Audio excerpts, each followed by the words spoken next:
Mahigit 100 na ang patay sa halos 3 linggong protesta ng mga estudyante sa Bangladesh. Sumiklab ang sunog malapit sa isang overpass bridge sa gitna ng protesta. Pati ang isang state broadcaster building sinugod ng mga galit na ralista. Sa kabuuan, nasa 1,500 na ang sugatan kabilang ang ilang mamamahayag. Ikinagalit ng mga estudyante ang job quota system sa kanilang gobyerno sa gitna ng mataas na bilang ng mga walang trabaho. 30% kasi ng mga trabaho sa gobyerno ay inilalaan sa mga kaanak ng mga war veteran. Dahil sa tumitinding tensyon, nagpatupad na ng nationwide curfew doon at nag-deploy na ng militar sa iba't ibang lugar. Pinutol din muna ang internet at text service doon. Pirmado na ni Pangulong Bongbong Marcos ang 2 bagong batas na makakatulong sa procurement ng gobyerno at sa paglaban sa mga online scam. Sa New Government Procurement Act, pabibilisin sa 60 araw ang proseso ng procurement na dating inaabot ng 3 buwan. Bahagi rin ito ang konseptong Most Economically Advantageous Responsive Bid, kung saan maaaring piliin ang mga produkto o serbisyong mas maayos ang kalidad at halaga kumpara sa nakasanayang pagpili lang sa pinakamura. Ang Anti-Financial Account Scamming Act naman layong tugunan ang mga problema sa online financial scam.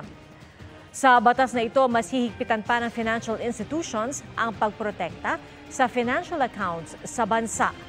Binibigyan din ito ng kapangyarihan ng Bangko Sentral ng Pilipinas na mag-imbestiga sa mga account na posibleng sangkot sa iligal na aktibidad. Suportado naman ng Bangko Sentral ang naturang batas na magpapatatag sa consumer protection at tiwala sa financial system ng bansa.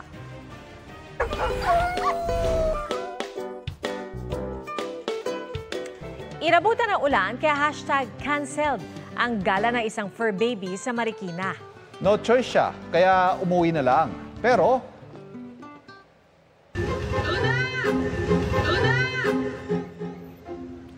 caught in the act siya ng kanyang fur parent. Nakulagot. Takas pa more. Aba, parang batang napagalitan ng nanay ang fur baby na si Luna. tila nakabungis-ngis pa si Luna habang patakbo pauwi sa kanilang bahay. Kinaaliwan sa TikTok ang lagot moment na yan ni Luna at hirit ang isang netizen. Ma, huwag mo akong palo, ha?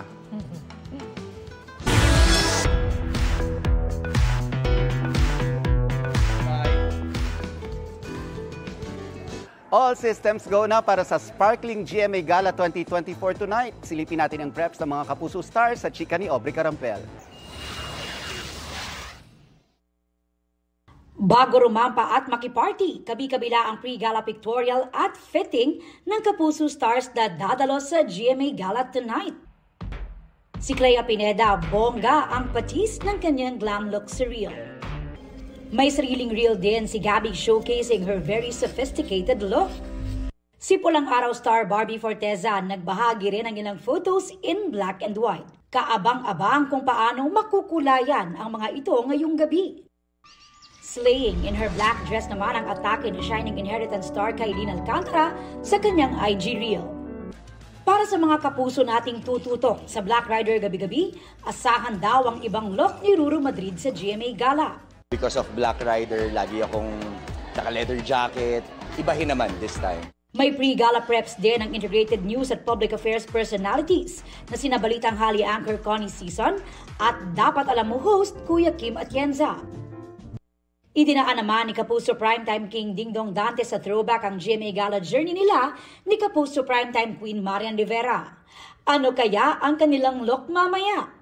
Yan at ang muling pagsasama ng pinakamalalaking personalidad ngayong gabi dapat abangan sa GMA Gala. Maaaring mapanood ang red carpet live stream sa official social media accounts ng GMA Network. At huwag kalimutang gamitin ang hashtag GMA Gala 2024. Aubrey Carampel, updated showbiz happenings. Pia Ivan, anytime may magsisimula na ang red carpet at may mga nagdatingan ng mga artista sa registration area at nagsisimula na sila magpa-picture. Kayo, iintayin ko kayo sa red carpet ha. That's my chika this Saturday night at live mula rito sa GMA Gala 2024. Ako po si Nelson Canlas. Balik sa inyo dyan. Mga kapuso, maging updated sa showbiz happenings anumang oras. Mag-subscribe sa GMA Integrated News sa YouTube. At para sa mga kapuso abroad, bisitahin ang GMA Pinoy TV at www.gmanews.tv.